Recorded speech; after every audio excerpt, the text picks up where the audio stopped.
আমি ছিলাম আনমনে, নিজের খেয়ালে ব্যস্ত নিজের জগতে। হঠাৎ তুমি এলে, এক মুঠো আবির ছড়িয়ে দিয়ে বললে, বসন্ত এসে গেছে। আমি চোখ মেলে চেয়ে দেখি, বসন্তের রঙে রেঙেছে প্রকৃতি। আকাশে বাতাসে তারই প্রতিধ্বনি। পলাশ, শিমুল, কৃষ্ণচূড়া ফাগুনের রঙে রেঙেছে তারা। কোকিলের কুহুতানে মন হলো উচাটন, নববসন্তের আহ্বানে আকুল মন প্রাণ।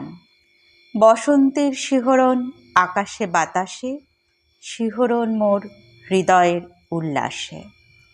শুনলেন কবিতা বসন্ত, কলমে এবং কণ্ঠে আমি মৌমিতা পাল।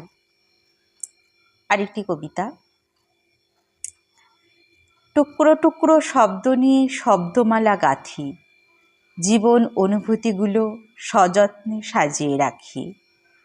পুরনো দিনগুলো আজও আসে মনে, চলে যাওয়া সময় শুধু যেন পিছু টানে। আজও বেঁচে আছি কত শত মুহূর্ত নিয়ে, মুহূর্তকে ভালোবেসে মুহূর্তের পথ চেয়ে। সম্পর্ক শীতল হলে উষ্ণতা চেয়েছি, উষ্ণতা পথ ধরে নিজেকে চিনেছি। ভালোবাসা মানে এক মধুর আবেশ, নিজের কাছে নিজের মনোনিবেশ। আমি ভালোবাসা চেয়ে নিজেকে চেয়েছি, আমি ভালোবাসা পেয়ে নিজেকে পেয়েছি।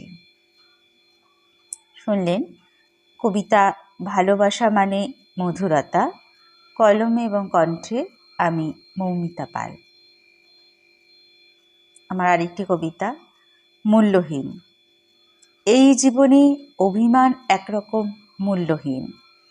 প্রেম প্রীতি কিংবা বিষাদ শোক কোনো কিছুর কোনো মূল্য নেই।